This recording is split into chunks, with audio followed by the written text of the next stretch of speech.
Guys, don't forget to subscribe and help the channel get to 170,000 subs.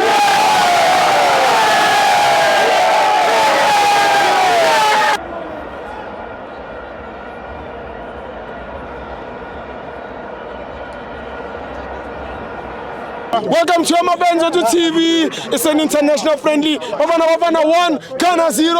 I'm joined by Umnigeni Mtungwa. Stibo no cameraman wakho nama producers. Yeah. Ngithi good morning ebusuku. No bafana bakho Tambazwabudi namusi. Yeah. They played very well badlale kahle. Yeah. I combination. I combination. Gamdiba nomremi ibe inhle kakhulu mawungayithatha le combination apply emshadweni ama divorce ayaphela labafana indlela abadlale ngayo ngike ngabona yabona mangabe umdiba ekhuphuka umremi uyacheka ukuthi kunani emva kwakhe bese agijime ayovala kukhona la elinye ibhola akafike laba igoal kick balisusa fast wahlehla naye wahlehla nalo umremi ngamthola esekuline we back 4 umremi leyo nto kuyinto enhle kakhulu bese sibuye utalente beno Obas baqale slow yabona ngathi akuhlangana kodwa bagcine sebehlangana sakwazi ukuthi sikhanda amabhola amaningi amathuba amaningi then bese there is a boy called Khulumani Ndamane ani ngamane nikhulume lo mfana uyadlala ibhola uyalazi the boy is so good, he's so comfortable on the ball,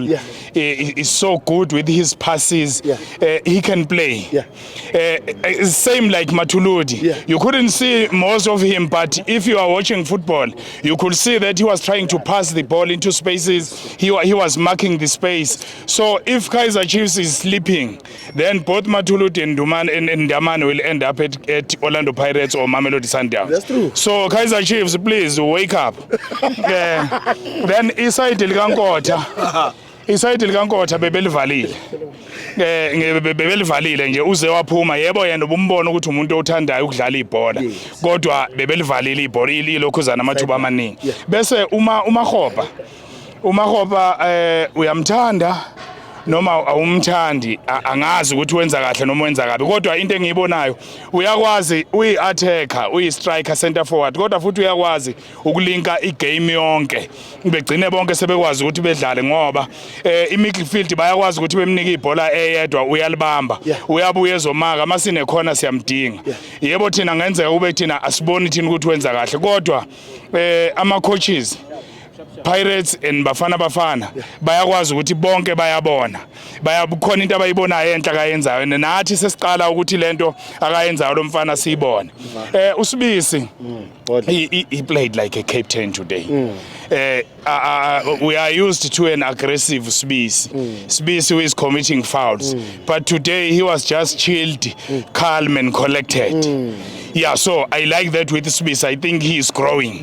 Though he's old, he's growing. So that helps him a lot. And let's remember those who didn't make it. Like Umfundo Vilakazi, no Shabalala. Ushabalala kukhona into ekufanele ayifunde ukuze ezongena sohamba naye mhlambe siye ku World Cup ngoba abanye mhlambe bazobe sebegugile. He must learn to play simple. He must scan his surroundings. Yabona maliza ibhola akaqalaze akasucabanga ibhola ngoba eseliphethe.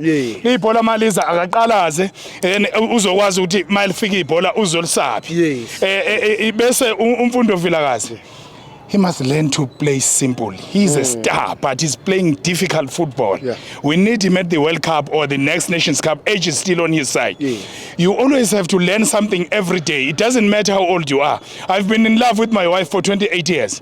But I'm still learning to love her better. Mfundo Vilakazi is playing football, but he has been here for a few years, so he can still learn something. So the other one must scan his surroundings. The other one must learn to play simple. Then they will go far. Otherwise, when I meet Dobsonville Stadium, I feel emotional. Why? ke hopola batho ba ne ba bapala before ke hopola bo the Lekgetho brothers ke hopola bo Lucas Sibone ke hopola bo Joseph Rapelego ke hopola ke mtsebi a isemnene ke ne ke sa le mnyana ke mtsebi a isemnene go imba le yena bo Sipho Sikhonde ya bona ke hopola batho ba so ke re a o ka etsahala motho kai o be na le team mo a ke na taba re ke swallows kapa ke mang o be na le team mo re a ibatla ya ke ikwala ka Sesotho sa ka ke re pa I tell my